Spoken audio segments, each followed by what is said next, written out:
teman-teman, Assalamualaikum warahmatullahi wabarakatuh. Kembali nih bersama saya di Bincang KM Umtas. Yeay.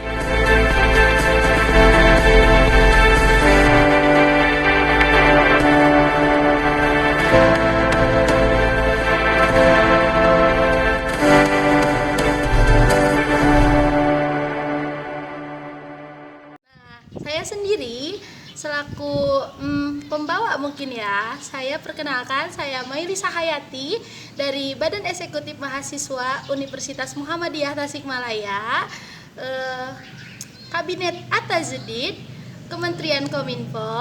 Nah, by the way nih, di siang hari yang panas ini kita tuh kebetulan ya kedatangan narasumber nih yang sangat kece. Bisa tebak? Cewek apa cowok nih? Pastinya sih aku tebak cowok ya, karena kebetulan ada di samping nih. Nah, ini adalah Kang Dimas. Nah, Kang Dimas ya, sebelum kita ke pembahasan nih Kang, sebelum membahas yang lebih lanjut nih, kita bisa lah Kang perkenalkan diri dulu biar nanti pada tahu nih. Boleh.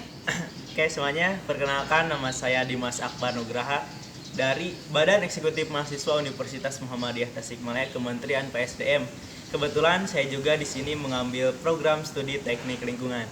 Itu mungkin Kak. Nah, aduh, buka lagi. Ada yang ini enggak? Mau tanya-tanya kah? Nah, Kang, daripada lama-lama ya, untuk mempersingkat waktu aja nih. Jadi kita tuh ada di sini tuh membahas tema tentang Hari Peduli Sampah nih Kang, di Universitas Muhammadiyah ini ya, khususnya di Kota Tasik dong gitu kan. Nah, menurut Kang Dimas nih Kang, sudah seberapa pedulikah nih mahasiswa-mahasiswi Untas ini terhadap sampah nih, khususnya di lingkungan aja lah, di lingkungan kampus gitu loh. Oke, siap. Mungkin menurut saya ya tentang kepedulian mahasiswa terhadap sampah. Dimana kan di sini kita ketahui sendiri bahwasanya ada manusia yang peduli dan ada manusia yang tidak peduli dengan sampah. Nah, mungkin kalau kita pertimbangkan antara orang yang peduli dengan sampah dengan orang yang tidak peduli dengan sampah itu bisa dikatakan hampir sama lah, hampir setengah-setengah gitu. Ada yang peduli sampah, ada orang yang tidak peduli dengan sampah gitu. Karena bisa dilihat sendiri juga untuk kondisi sekarang ini, mungkin kebetulan karena sekarang pandemi jadi terlihat bersih, namun jika emang kegiatannya sudah mulai offline lagi, agak sedikit risih gitu mengenai sampah. Mungkin untuk tingkat kepedulian mahasiswa Untas di sini masih setengah-setengah gitu mungkin Teh. Iya, berarti mungkin lupa ya. Berarti kita juga kan ini dalam situasi pandemi ya, khususnya pandemi kita juga kan kebanyakan siswa ini belum masuk ya, khususnya di Untas ini kita belum masuk belajar secara offline lah ya, khususnya kita masih banyak di rumah masing-masing gitu ya, belajar online, dan kepedulian juga itu termasuk masing-masing lah ya, masing-masing dari kita, kepedulian dari kita itu juga termasuk ke dalam bagian untuk kepedulian sampah itu sendiri kan ya. Terus ada lagi nih Kang ya, untuk menurut Kang Dimas lagi nih ya, ini sebagai mahasiswa dari teknik lingkungan ya, pastinya betul kan? Kan menurut Kang Dimas ya, atau enggak kalian juga boleh berpendapat kalau bisa ya. Terus pengelolaan sampah di Untas apakah sudah layak atau baik gitu loh? Kayak melihat dari lingkungan Untas sendiri kan sekarang yang sedang offline lah ya, kita lagi berkunjung di ceritanya gitu. Gimana nih pendapat? Nah, mungkin untuk pengolahan sampah di Untas gitu ya. Kalau yang saya rasakan itu di Untas itu belum ada pengolahan sampah. Jadi dalam arti lain gitu, di Untas itu hanya baru menyediakan penampungan sampah gitu kan.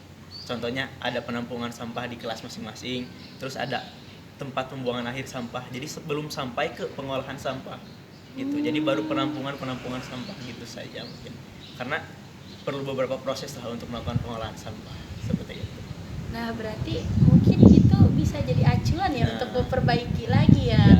Jadi karena di sini masih kekurangan, mungkin masih maksud Akang tuh mungkin masih gimana ya?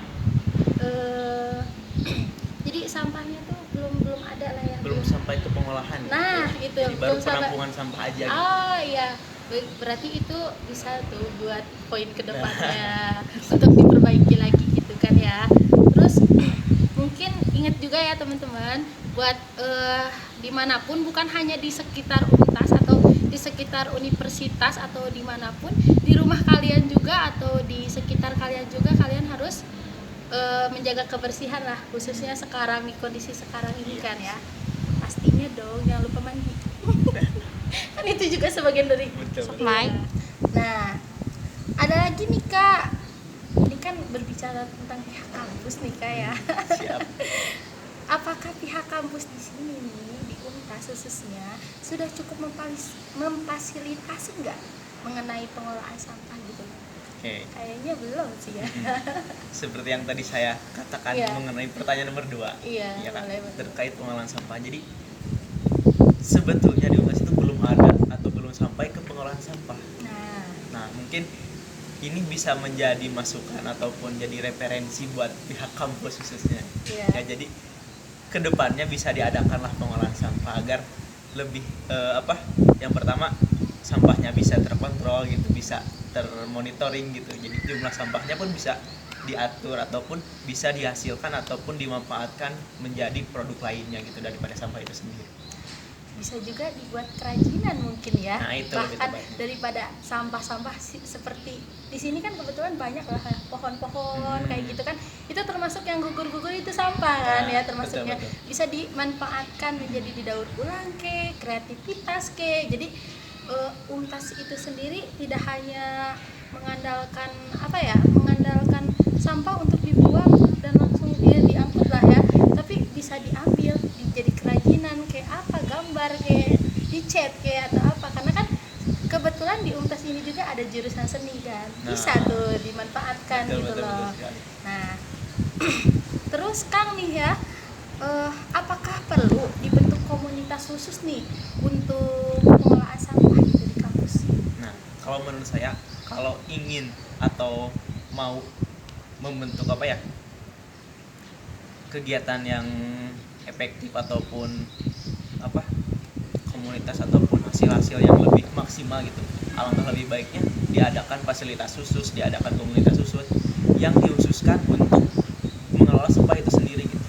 Jadi tidak berbaur antara pikiran-pikiran yang tidak perlu. Jadi gimana ya, lebih fokus lah intinya.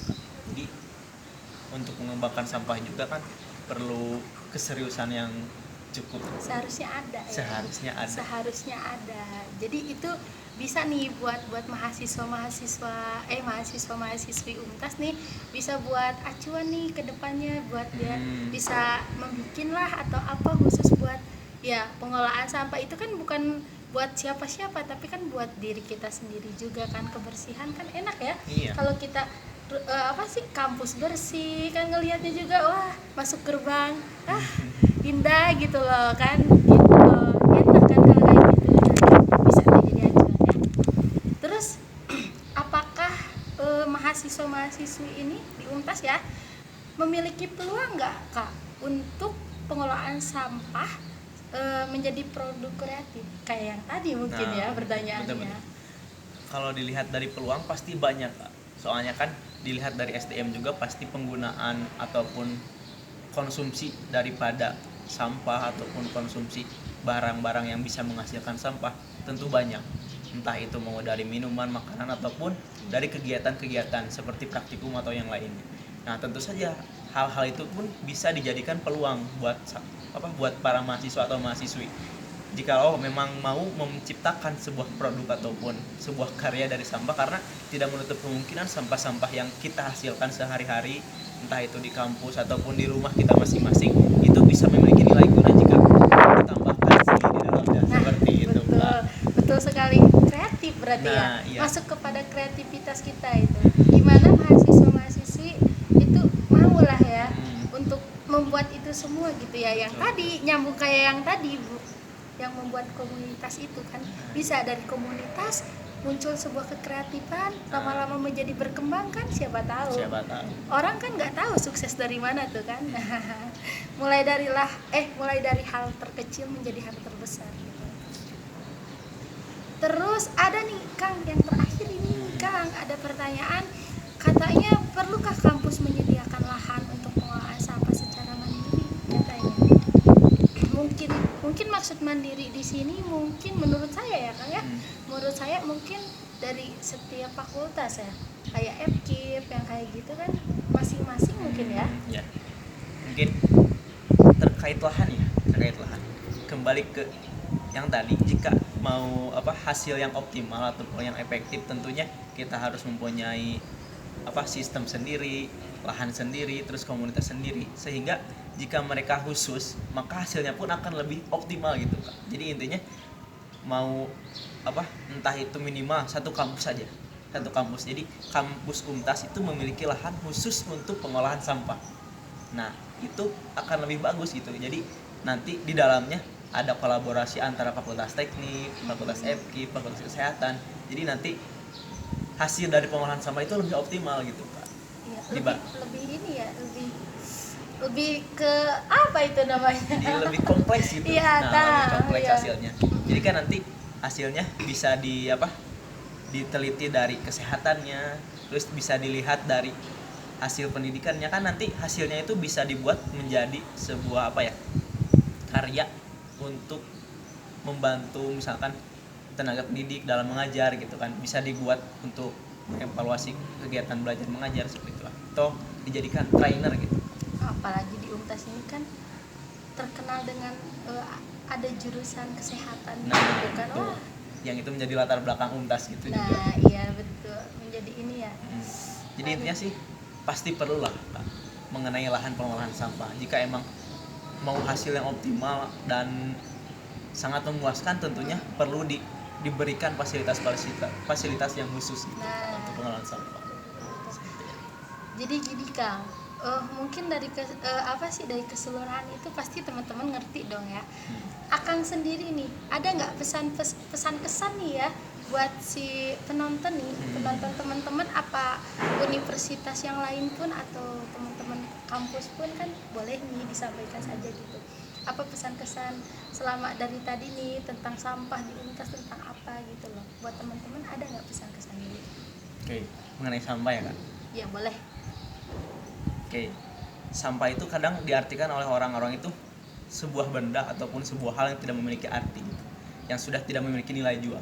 Tapi jika hal yang kurang baik ataupun hal yang tidak berguna ditambah dengan kreativitas, ditambah dengan seni, ditambah dengan ilmu pengetahuan yang cukup, gitu, bisa menghasilkan sebuah karya yang lebih fantastis gitu daripada sampah itu sendiri gitu. Jadi intinya, jika kita bisa memandang dari sudut pandang yang benar, maka hal apapun bisa menjadi lebih baik gitu.